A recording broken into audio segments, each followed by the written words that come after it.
Good day everyone, my name is Adrian Rojas from BTVTED Electrical 3D. So my topic is all about renewable energy resources. So renewable energy resources are natural replenish sources of energy such as solar, wind, hydropower, biomass, and geothermal energy. So these are the type of renewable energy resources that will be discussed also by the other reporters.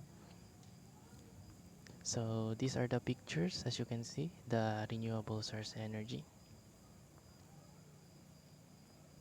And also, tidal mill is included in renewable energy. No? Makikita nyo siya into oceans. No? So this tidal mill also include and also type it is include also in renewable energy resources.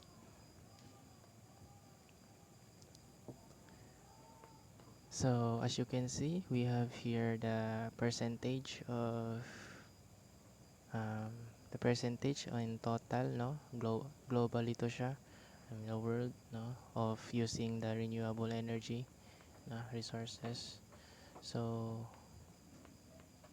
before we start here,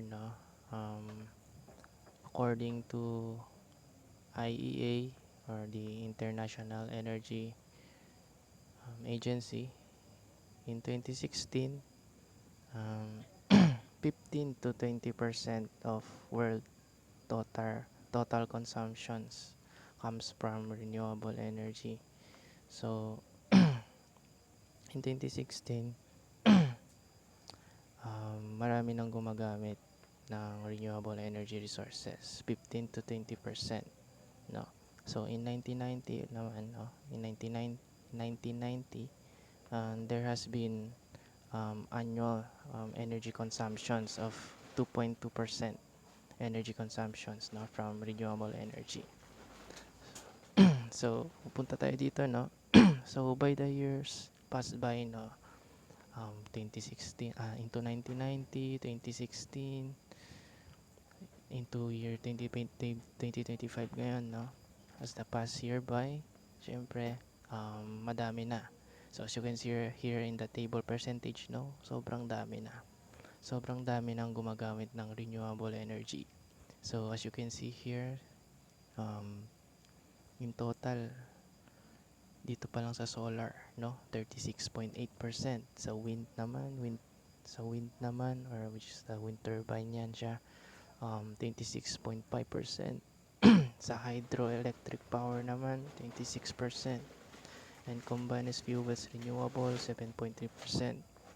So, pag tinotal natin yan, mataas na yan compare sa dati. So, yun. Year 2025, madami na gumagamit ng renewable energy resources, and hindi natin alam na siguro in the next few years madami pa siyang madami pang gagamit, or mas may improve pa yung renewable energy. Siguro mas madadagdag pa yung mga renewable resources, hindi lang siya solar, windmill, or biomass man yan. Siguro mas may iba pang ide-develop, or may iba pang magiging renewable energy, aside those types. So yun.